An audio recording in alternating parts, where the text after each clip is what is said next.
Short-term rentals, which include platforms like Airbnb and Vrbo, offer both advantages and disadvantages for property owners and hosts. So today I'm going to be talking about the pros and the cons of having a short-term rental. So stay tuned if you have been thinking of renting out your property or purchasing a property for short-term rentals. All right, so let's start off with the pros. Number one is higher income potential. So a short-term rental is going to bring in a higher income versus a long-term rental because of the rates being charged per night versus per month. So you're gonna get a higher rate than if you were just renting it out for an entire month. So that's kind of obvious. And if your property is located in a desirable area, or say it's located in a vacation spot, then it's even more likely to have that higher income because more people are going to be booking there. All right, so number two is personal use. So because you own this property, you can block out days or weeks where you're going to be using the property for yourself, and then you can rent out the property for the periods of time that you're not planning to be there. So essentially, you can have yourself a vacation home or a secondary home or property that you're also making pretty nice income from. Number three is regular maintenance. So because of the frequent turnovers and just the great number of guests that are going to be staying at the property, you're going to be getting the property inspected and cleaned every time somebody leaves and you're getting a new guest. So this is obviously going to be keeping the property in really good shape. And you're also going to want to keep things in tip-top shape because this is a rental property and you want to keep those reviews on the platforms like Airbnb and Vrbo really, really positive to keep getting new guests. Number four is high demand.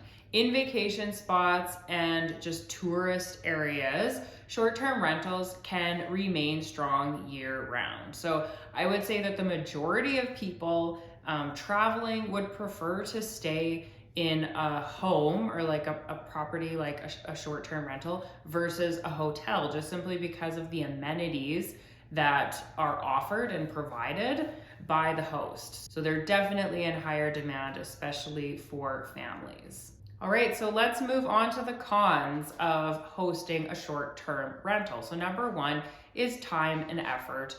So I think it kind of goes without saying that there's going to be a lot that goes into hosting short-term rentals. You're gonna have to deal with the booking, you're gonna have to handle the check-ins and the checkouts, and manage property turnover. So this also includes inspecting the property and cleaning the property. So I mean, there's a lot here. If you don't feel you have time for all of that, a lot of people, I think, hire cleaners to come in and make sure everything is clean and tidy for the next guests. And number two is uncertain income. So the income from short-term rentals can be inconsistent, especially if you're just starting out and you don't have your property on the platform very long with lots of reviews. So also during off-peak seasons in places that aren't very touristy or just well-known locations, maybe it's just a city or a smaller town, you may not be getting very many bookings. So there's just no guarantee of how many bookings you will get, obviously. So this is something to consider if you're thinking of getting into it. Number three is regulatory challenges. So many cities and regions have specific regulations and laws regarding short-term rentals. So compliance can be complex and it could require permits, licenses, or zoning changes. So there are even some cities now that are banning short-term rentals because it's actually taking away housing from the locals that live there. So that's obviously not a very good thing either. So you want to make sure to look into your city or your specific area and check the regulations and the zoning and things like that. So number four is hidden costs. So costs related to cleaning, maintenance, and just amenities are obviously gonna cut into the income that you get from your short-term rental. So the other thing to consider is that not every guest is going to be respectful of your property. So there can be damage to things in the property or of the property that is going to have to be fixed. So that's just something to consider as well, that things probably won't always go perfectly.